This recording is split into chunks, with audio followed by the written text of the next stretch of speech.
The Master. This is a movie starring two acting legends. You have Joaquin Phoenix and Philip Seymour Hoffman.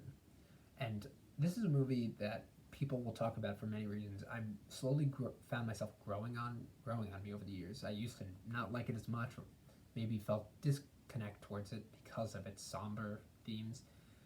It's definitely more personal than Anderson's previous films in that it takes you into its characters' lives. It doesn't hold back, and it's really intimate, and it also uses spherical lenses to get that framing. I mean, it's not one of his wide movies. A lot of those use panoramic cameras and these big, wide shots and lenses. It's very boxy. He even compared it to Vertigo, which had this boxy frame, much smaller, and it's more intimate. It brings you in with Joaquin Phoenix and Philip Seymour Hoffman's characters.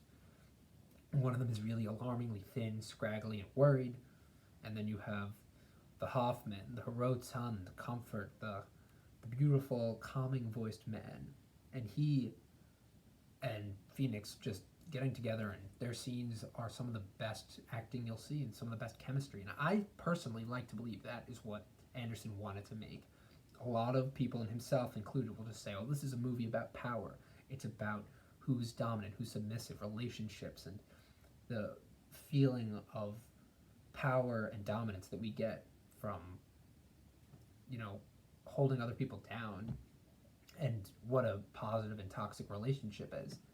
It is about that. That is the framing story. But what The Master really is just an exercise in acting between two great performers. You have very cathartic performances from Joaquin Phoenix as a person who seems clearly miserable with his life, and Philip Seymour Hoffman, who seems to be in control, but there's clearly discontent behind the scenes with Philip Seymour Hoffman's character, Lancaster Dodd. And it's just one of Anderson's most well-shot movies. I think when you're reviewing a film, you can look at a film and say, it's boring, it has scenes that I didn't like or didn't connect to me as much, but you can overrule that with the fact that a film is so unique or different from anything you've seen. I think that's what I like about it. Compared to the first time I saw it, I thought, well, this is a movie that doesn't really appeal to me. I'm not interested in these characters or what they have to say. But then as I rewatched it, I realized that it was very original. I had not seen cinematography like this, especially during the fight scenes. There's an awesome fight scene where Joaquin Phoenix is taking photographs of a man for his job, and he just starts beating him up. And it's just so realistic. And things like that add up and make the film enjoyable for me.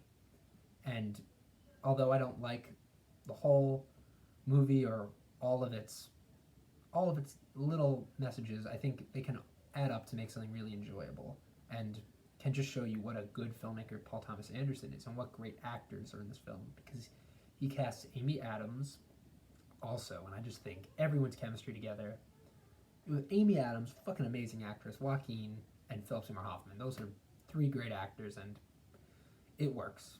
This is a great movie and an exercise in filmmaking.